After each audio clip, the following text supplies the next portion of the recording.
Hello friends, welcome back in today's video on projectile motion part 1. The projectile motion is divided into two parts or two videos. Now in today's video we discuss the basic things related to projectile motion. Before that we see what is meant by projectile motion. In the last videos we have seen whenever a particle is moving along a curved path, that type of motion is called as a curvilinear motion, and this projectile motion is having relations with the projectile motion. How it is there, let's see. So projectile motion, if a body thrown at an angle other than vertical on the earth performs a curved path known as a projectile. This freely projected particle moves under a combined effect of vertical and horizontal motion called as a projectile motion. It means that in our rectilinear motion we have studied that when a particle is projected in upward direction or when it is projected in downward direction, then it will be traversing in a straight line path, that is we are called it as a rectilinear motion. But now whenever a particle is projected by making some angle, then whatever the path traversed by this particle, that we called it as a projectile motion. And this freely projected particle, it is moving under the combined effect of vertical as well as the horizontal motion, therefore it is called as a projectile motion. Now let's consider here, this is a ball or this is a particle which is projected, and here this is a point of projection, and this particle is projected by an velocity or initial velocity u, and by making an angle of alpha with respect to horizontal.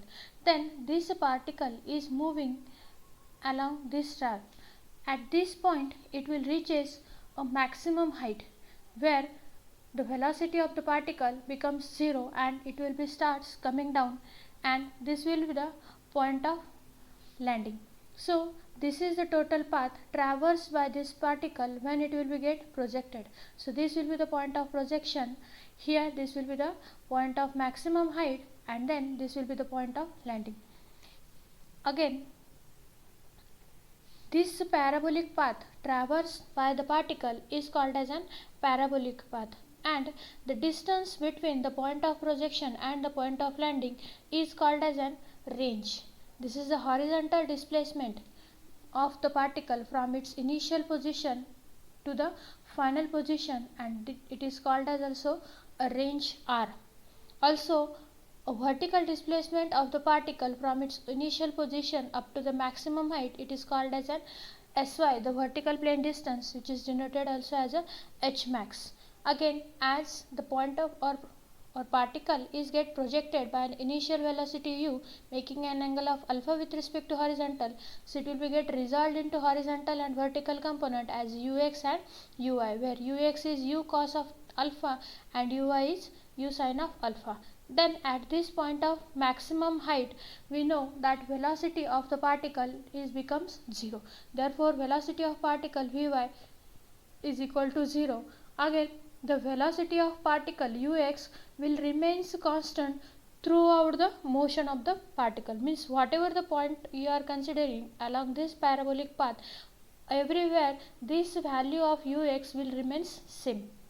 Like here at this point of landing also, vx is equals to ux, and this will be the vy, the velocity component in y direction at the point of landing. So in this way, whenever we are considering a path travelled by the particle when it is projected by making an angle of alpha, then it will be traversing along these different points, and the horizontal displacement is denoted as r, the vertical displacement is denoted as h max, u is the initial velocity, v is the final velocity, and at the maximum point the velocity in vertical plane is 0. Now next is trajectory. The path followed by the projectile in space is called as a trajectory or path of projectile.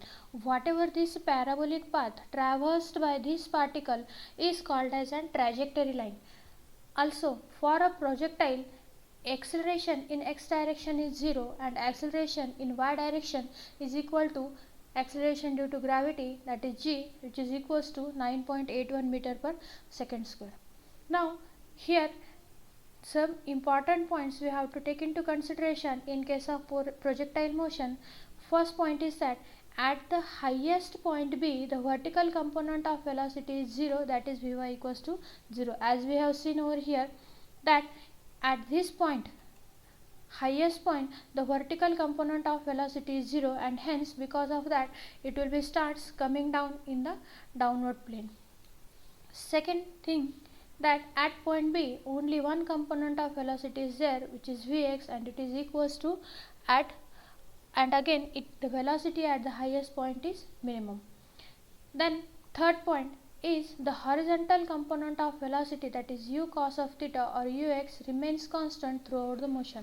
As I have said earlier to you that this horizontal component of velocity ux cos of alpha or u cos of alpha, that is ux, will remains same along the whole motion or along the whole trajectory path of the particle. That is at this maximum point also Vx is equals to ux, as well as at the point of landing also Vx is equals to ux.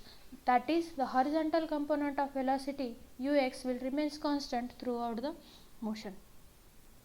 Now based on this, here we are deriving the equation of path of projectile. This equation is also called as a trajectory equation.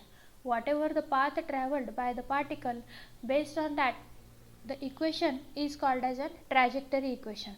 Now as we know that in case of projectile motion, it will be undergo or there will be horizontal as well as vertical motion, both will be present. Therefore if we see, the horizontal displacement is equals to ux into t plus half of ax into t square, and we know the acceleration in horizontal plane is equals to 0. Therefore this sx is equals to ux into t, and from that we can rewrite the equation t equals to sx divided by ux, where sx is the horizontal displacement and ux is the horizontal component of initial velocity.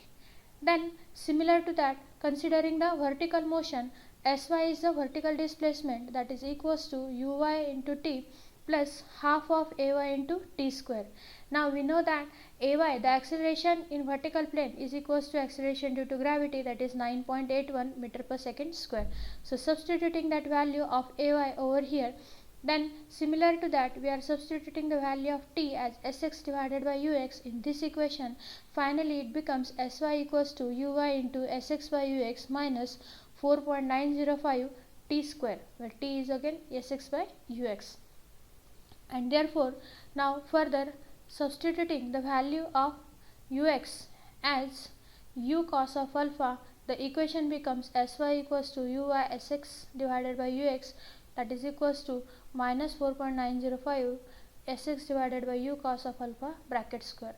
Now here uy is u sin alpha and ux is u cos alpha. So sin alpha upon cos alpha, it becomes tan alpha, u will get cancelled. Therefore it will be becomes sx tan of alpha minus 4.905 into sx upon ux cos alpha bracket square.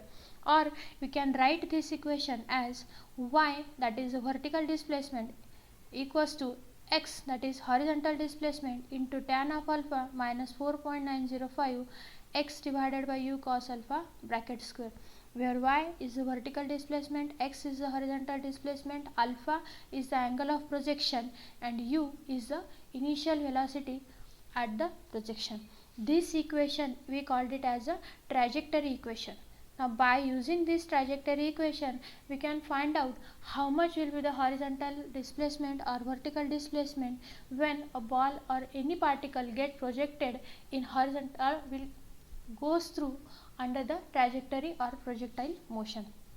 Now there will be lot of applications of these projectile motions in the field, like for example while playing the badminton, when the shuttlecock is get thrown, then in that case it will traverse a projectile or trajectory path or parabolic path. Similarly in case of playing the cricket, that time also the ball will be traversed along the parabolic path. So every time we can apply the concept of this projectile motion to find out the horizontal as well as vertical distance or displacement of the object or of the particle with passing through or following the trajectory path. Now, in case of projectile motion, there are some important points, but these formula, or there are some important formulas. These formulas are based on the trajectory path or parabolic path traversed by the particle. Like first, time of flight, t. Now, this formula of time of flight, then maximum height, then horizontal range and maximum range. All these first four formulas are useful only when the point of projection and point of landing both are at the same level. If these 2 points are not at the same level, then these standard formulas are not at all used. In that case, for the analysis purpose, we have to use the trajectory equation. Otherwise, when this point of projection and point of landing are both at the same level, we can directly apply these standard formulas, which are further derived from the trajectory equation itself. What are those formulas? That is, first, time of flight t. Time of flight means for how much time interval the ball or the object will remain in air, which can be determined as 2 into u sine alpha divided by g. Then second, maximum height h max, that is nothing but the maximum height reached by the object, which is determined as u square sine square alpha divided by 2 times of g. Similarly, horizontal range r, the horizontal displacement of the object, which called it as a u square sine 2 alpha divided by g.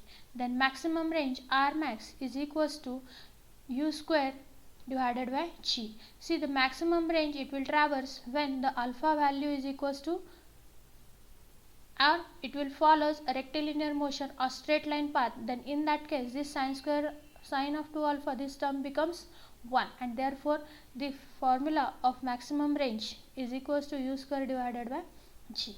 And this will be the trajectory equation. Sy equals to sx tan alpha minus 0.490 4.905 or 0.5 g sx square divided by u square cos square alpha. See, whenever the point of projection, for example, I am throwing a ball and now it will be reaches at this point. So this is a point of projection A and this will be the point of landing B. So in that case, these 2 points are not at the same level. So for this, for the analysis purpose, we are using this trajectory equation, that is nothing but Sy equals to sx tan alpha minus 0.5 g sx square divided by u square cos square alpha. Now in this, here the inclined distance AB is equals to r and Sx is this distance, that is nothing but here the horizontal displacement between the point A and point B, that is called as an Sx, and the vertical displacement between the point A and point B, this distance is called as an Sy, the vertical displacement between point A and point B, and this inclined distance is called as a range r when A and B, that is point of projection and point of landing, both are not at the same level. And here this will be the velocity, initial velocity u with which a ball or a object get thrown, and this will be the angle alpha with which it will be get thrown. So here in this way, for solving or for analysis of incline or not at the same level A and B, we are using this trajectory equation. But when a point of projection and point of landing are at the same level, by using this trajectory equation, these 4 standard formulas are derived to determine the time of flight, the maximum height, the horizontal range as well as the maximum range. Now in this way, in the next video, we are going to solve some of the problems to find out or to determine the value of this horizontal and vertical displacement as well as the time of flight, maximum range, like this for different type of problems. So till that, thank you.